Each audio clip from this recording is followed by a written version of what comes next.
জৰিয়তে যি আস্ফালন কৰিছে সেইটোত আমি নিজে লজ্জিত হৈছোঁ আৰু তেওঁৰ যিখিনি কথা সেই কথাখিনি আজি প্ৰতিবাদ কৰাৰ কাৰণে আমি ওলাই আহিছোঁ। তেওঁ প্ৰথমতে তেওঁৰ বক্তব্যত কৈছিল যে তেওঁৰ হেনো গোপালন ব্যৱসায়টো পূৰ্বৰে পৰা আছিল, তেওঁৰ পত্নীয়ে গাখীৰৰ ব্যৱসায় আগৰে পৰা কৰিছিল।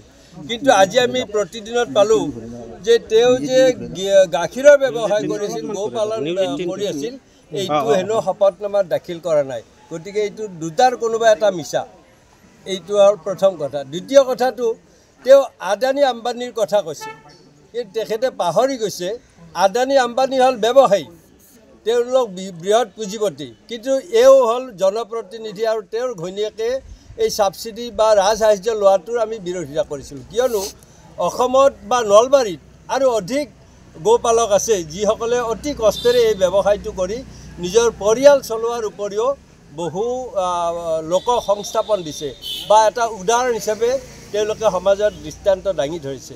কিন্তু তাৰ বিপৰীতে তেওঁলোকক নিদি নিজে এই সুবিধাটো লোৱাৰ আমি বিৰোধিতা কৰিছিলোঁহে মাত্ৰ।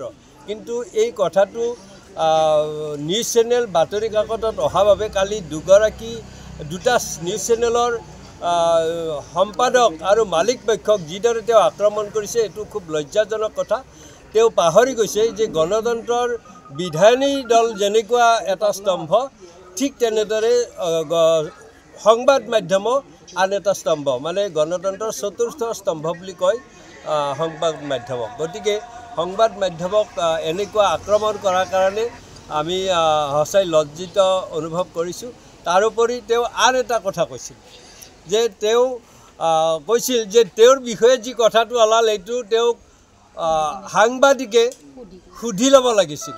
কিন্তু এইটো এটা বৰ চূড়ান্ত মিছা কথা কৈছে, মানে হিমন্ত বিশ্ব শৰ্মাৰ শাসনকালতহে এইটো আমি হোৱা দেখিবলৈ পাইছিলোঁ।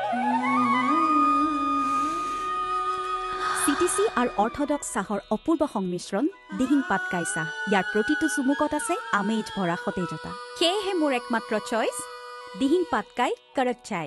অসম আৰু অসমীয়াৰ গৌৰৱ।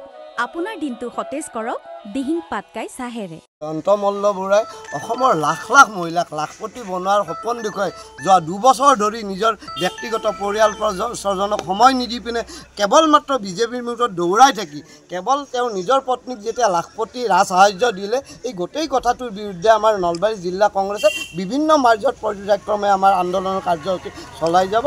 আৰু সমান্তৰালভাৱে আমি এই আন্দোলন কাৰ্যসূচীৰ জৰিয়তে মন্ত্ৰী জয়ন্ত মল্ল বৰা আৰু অসম চৰকাৰক আহ্বান জনাম, যি অসমত অসমৰ লাখ লাখ শ শ গোপালকে কেৱল মাত্ৰ লোকচান ভৰি গৰু গোপালন কৰিছে, সেই সময়ত চৰকাৰে তেনেকুৱা যিহেতু চৰকাৰখনে জনহিতাৰ্থে জনহিতাৰ্থে নামত শপত খাইছে, চৰকাৰখনে ধনিক গোপালকসকলক সহায় কৰাৰ সলনি নমছটো তেওঁলোকে ক্ষুদ্ৰ ক্ষুদ্ৰ গোপালকসকলক যাতে ৰাজসাহায্য দিব লাগে সেনেকুৱা নমছ বনাই জনহিতাৰ্থে নামত সংবিধানৰ শপত খালে আচলতে এই গোপালকসকলক যি ৰাজসাহায্য হৈছে সেইটো প্ৰকৃতাৰ্থত সফল ৰূপায়ণ হ'লে। সংবাদ মাধ্যমতে ওলাইছে ৰঙিয়া গৰুখুটিলৈ অনা 90টাকৈ গীৰ গাই ইতিমধ্যে চুৰ হৈছে। গতিকে আমি এই বিষয়টোৰ তদন্ত বিচাৰিছোঁ, কাৰণ অভিযোগৰ আঙুলি টুৱাইছে যে ইতিমধ্যে মন্ত্ৰী জয়ন্ত মল্ল বৰা ৰঙিয়াৰ ফাৰ্মখনতে 60টাকৈ গীৰ গাই আছে। গতিকে এই 60টাকৈ গীৰ গাই মন্ত্ৰী জয়ন্ত মল্ল বৰাই ক'ৰ পৰা কিনিছে সেইটো তেওঁ তথ্য দি দেখাওক, অন্যথা যে ৰাইজৰ সন্দেহ হৈছে গৰুখুটিৰ হেৰুৱা